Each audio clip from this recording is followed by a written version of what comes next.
নমস্কাৰ বন্ধুসকল, সদস্য আসাম জবলৈ আমি যে কথা পাতিম আসাম পোষ্টেল ৰিক্ৰুটমেণ্টৰ বিষয়ে। বন্ধুসকল, ইতিমধ্যে গম পাইছে আসাম পোষ্টেল 919টা পোষ্ট ওলাইছিল, সেই পোষ্টটো লাষ্ট ডেট পাৰ হৈ গৈছে। আকৌ লাষ্ট ডেট বঢ়াই দিয়া হৈছে বন্ধুসকল। তো চাব কেনেকৈ এপ্লাই কৰিবলৈ ভিডিঅ'টো শেষলৈকে চাই থাকক।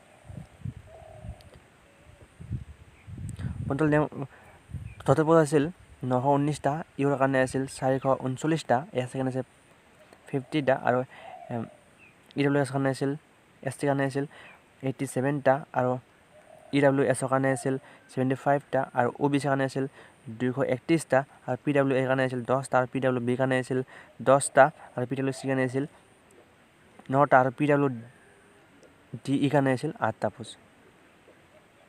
বন্ধুসকল, নেম অফ দ্য পোষ্ট আছে ব্ৰাঞ্চ পোষ্টমাষ্টাৰ আৰু 2 নম্বৰ পোষ্টটো আছে এছিষ্টেণ্ট ব্ৰাঞ্চ পোষ্টমাষ্টাৰ আৰু 3 নম্বৰ পোষ্ট আছে ডাক সেৱক। এজ লিমিট দিয়া আছিল the minimum and maximum of 18 বছৰৰ পৰা 40 বছৰ হ'ব লাগিব। 18 বছৰ তল নালাগে আৰু 40 বছৰ বেছি হ'ব নালাগিব।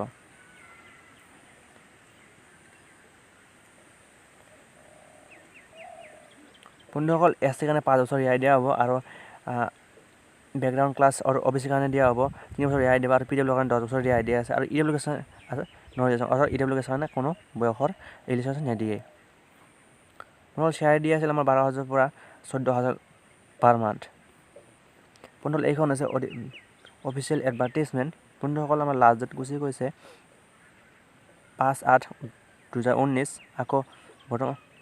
আকৌ ডেট বঢ়াই দিছে বন্ধুসকল 27 জানুৱাৰী 2020 পৰা 9 ফেব্ৰুৱাৰী 2020লৈকে ডেট বঢ়াই দিছে। বন্ধুসকল, সৰু ইনফৰ্মেশ্যন, ভিডিঅ'টো ভাল লাগিলে লাইক এণ্ড শ্বেয়াৰ কৰিব আৰু আপোনালোকৰ বন্ধুৰ ভিডিঅ' শ্বেয়াৰ কৰি দিব আৰু চেনেলটো ছাবস্ক্ৰাইব কৰি নটিফিকেশ্যন আগতীয়াকৈ পাবলৈ। Thank U.